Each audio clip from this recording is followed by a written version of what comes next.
আমাদের 4টা গাভীর জন্য প্রথমবারের মতো একটি নতুন জিনিস খামারে আনলাম, কিন্তু পরের দিন সকালে এসে যা দেখলাম সেটা একদমই আশা করিনি। তাহলে কি এনেছিলাম আর কেনই বা সেটা গরুকে সেভাবে দিতে পারলাম না।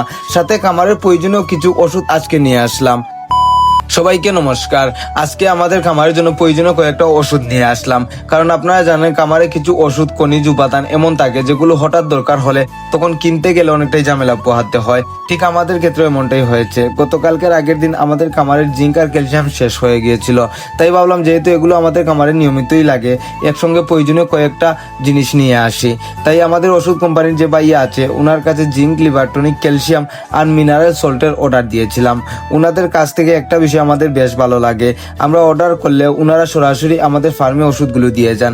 আর সবচেয়ে ভালো বিষয় হলো কোম্পানির নির্ধারিত দামেই এগুলো পাওয়া যায়, তাই আলাদা করে বাজারে গিয়ে খুঁজতে হয় না।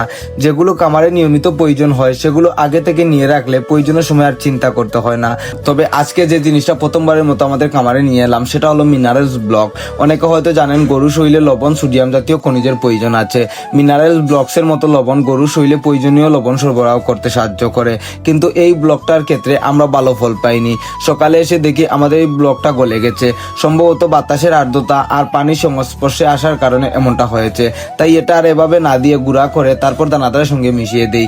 যদিও এটা এনেছিলাম যাতে গাভীগুলো চেটে খেতে পারে, তো এই সমস্যার কারণে সল্টটা আর আমরা এইভাবে দেইনি। বাকি যে ওষুধগুলো নিয়ে এসেছিলাম যেমন জিঙ্ক, লিভার টনিক, ক্যালসিয়াম, এগুলো আমাদের খামারে বিভিন্ন সময় নিয়মিত প্রয়োজন হয়, কারণ খামার চালাতে গেলে শুধু গরুকে খাবার দিলে হয় না, গরুর খাবার, খনিজ, প্রয়োজনীয় ওষুধ এবং সময় মতো টিকা সবকিছুর দিকেই নজর রাখতে হয়। একজন খামারি যখন গরুগুলোকে সুস্থ রাখার চেষ্টা করেন তখন আসলে ছোট ছোট বিষয়গুলো অনেকটাই ভূমিকা রাখে।